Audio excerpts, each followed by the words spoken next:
What's up, YouTube? Your boy back once again with another sport topic, and today we're going to talk some football, the NFL draft. I'm going to bring to you guys some safety targets that you might see the Houston Texans draft. If they have to trade up or some of these guys fall down to the later round, I'm going to give you a couple names. It's not that many, it's only 4, but I'm going to give you some names of some guys to watch out for. The first name, Justin Reid, safety, Stanford. He is 6 foot, 207, runs a 4.40, and playmaker is the word that I will associate with this guy. Playmaker. He's always making plays, forcing turnovers, getting interceptions. He's a safety that's good in coverage. Now, he's a guy who most people have him pegged as a high second-round pick. I've seen some that have him in the later of the first rounds, but majority he's a high second. I've seen some that have him fall to mid-second. Might be a guy that the Texans they fall in love with. They have to have. They choose to move up because there's been talks, trading McKinney, talks of trading Lamar Miller to move up in the draft. Who they target if they decide to move up into the high second round. You have 2 second-round picks next year. You might want to trade one of those future seconds to move up into the second round. I don't know. I'm not telling you what I'm wanting to do. I'm just giving out scenarios. Just don't be surprised if this type of thing happens. And like I said, he's a guy who is good in coverage. He's a good cover safety. Definitely, I definitely more than likely will play free safety in the NFL because he's great in coverage. And he forces turnovers. He's always around the football. He makes good plays and stuff. So he's a guy that's he's quick. Runs a 4.40. He's definitely a guy who could definitely make plays and make on this defense will be a legitimate defense. Definitely a guy who can make plays. Other guy, Terrell Edmonds, safety out of Virginia Tech. 6 foot, 217, runs a 4.47. This guy, when you watch him, the first thing you notice is that he's a big guy. Like he's big. Yeah, he just looks big on the field. And he's a guy who definitely plays inside the box. I think in the NFL he would definitely play strong safety. I've seen a lot of people saying he's probably one of the most underrated safeties in the come out this draft. I don't know if he is, because I think the guys I'm gonna say next is probably the most underrated, but he's starting to get a little bit pub as of lately. But he's a guy who they have pegged as a mid-second, early third type guy, mid to second, early third type guy. So he should definitely be there if the Texans are in the beginning of the third round. Even if the Texans don't decide to move up, he should actually be there. I wouldn't be surprised. I mean, he could go, but don't be surprised. He's definitely a guy who I can see falling that far. And like I said, he makes plays. He's good inside. Like I said, he's definitely a strong safety. He's good inside the box. He's a good tackler. I wouldn't mind having him. He's definitely a solid safety. The next guy, DeShawn Elliott, University of Texas, 6'1", 210, and runs a 4.58. Dude is long. Dude is another guy who's a baller. He's a playmaker. He makes plays. He makes you pay.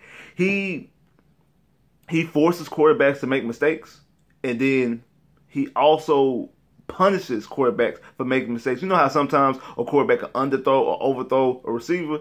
He's the type of guy that if you overthrow, because he's so long, even if you overthrow, he got a long reach, he can still make you pay for overthrowing. Like if you make a mistake around him, he would more than likely make you pay for that mistake.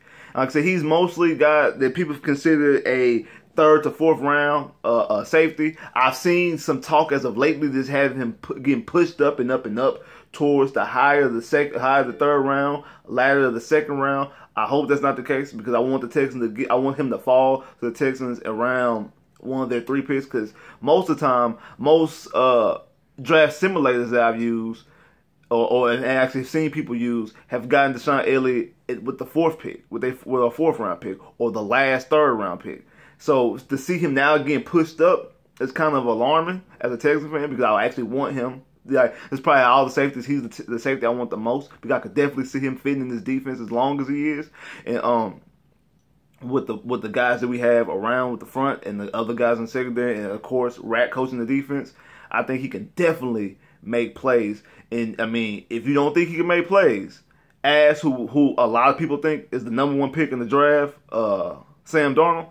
Ask Sam Darnold about DeShawn Elliott, because he made him look like an idiot in that USC Texas game. Like, go back and watch that game. And for the guys who thinking that who's everybody's saying that he's a slam dunk #1 overall pick, he's a slam dunk franchise quarterback, go watch that game and watch how this dude does him. And you will see that, yeah, he's definitely a guy who's going to be able to play in the NFL. No doubt in my mind that DeShawn Elliott is definitely going to be able to be playing in the NFL. Now, the last guy, Amari Watts, Texas A&M, 5'10", 191, runs a 4.65. I'm going to say this, but hear me out. This guy's a carbon copy of Kareem Jackson. But I'm going to tell you why it's a good thing. It's a good thing because he's a safety and not a corner. Now, Kareem is actually faster than him, and that's probably why Kareem played corner instead of playing safety in college, and also why Kareem Jackson was the first round pick. But if you watch the way he plays, you see the same things that Kareem does, as far as the way he does blitzing, the way that he's able to force turnovers too. I know the game against Arkansas, he made that play to win that game in overtime. Like, he makes plays as well. And people who don't who talk about Kareem getting burnt understand that. But Kareem does force turnovers. He forces fumbles. He gets picks. He gets picks down for he runs picks back for interceptions. He when they use him in blitz packages, he blitz. He's a great corner blitz. He's probably the best corner blitzer that we've had. Maybe throughout the whole team. I can't think of another corner as far as the whole franchise that's had a lot of sacks and that was good at blitzing like Kareem is.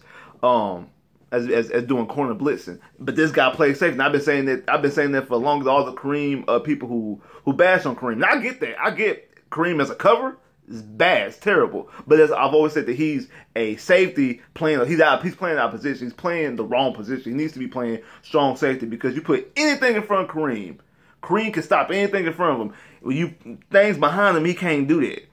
But you put something in front of him, he can dissect the play and destroy a play. Look at that.